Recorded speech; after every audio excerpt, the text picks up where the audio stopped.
Very simple non-coil springs have been used throughout history, but coiled springs were not really developed until the early 15th century. They were used to replace a system of weights used to power clocks with a wound spring mechanism. In 1676, Robert Hooke discovered the principle behind the spring's action. That is, that the force it exerts is proportional to its extension, now called Hooke's law.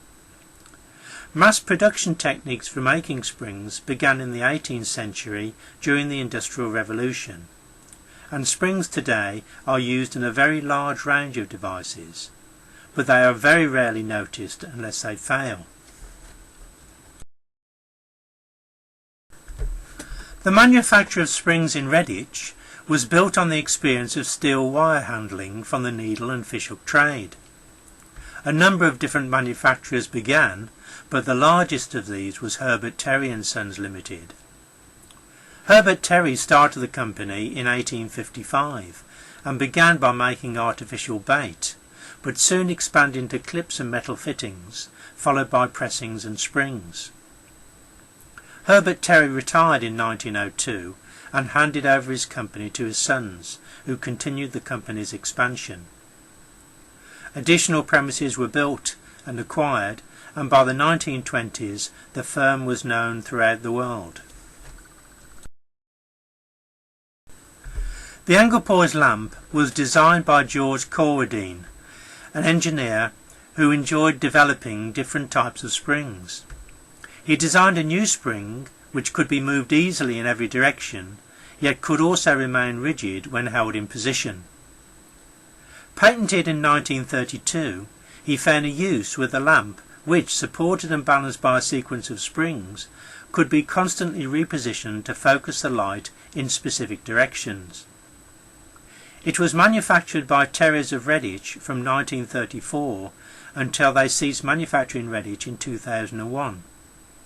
The Anglepoise lamp is still manufactured today, but not in Redditch. By the 1950s, Herbert Terry & Sons were making a wide range of springs, presswork and wirework. The range was used widely in the British motor car, motorcycle and bicycle industries. In the 1960s, the firm's production started to stagnate due to foreign competition and lack of investment. In September 1971, the company was taken over by an American engineering group, Barnes, but the Redditch firm was able to keep its name.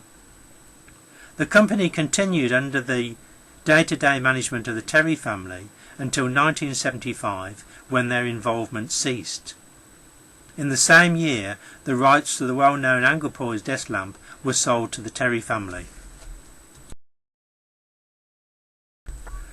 During the 1970s and 1980s, Herbert Terry & Sons steadily declined, until in the 1990s it was finally closed down. The only one of the original factory buildings still existing is Millsborough House, which now houses numerous small businesses. However, for specialist applications, a correctly designed spring is required. For this reason, spring making has not been totally overwhelmed by cheap imports, and a search of an online directory gives 38 results for spring companies in Redditch. So Redditch, although it has lost a number of important spring companies, still maintains a healthy range of manufacturers.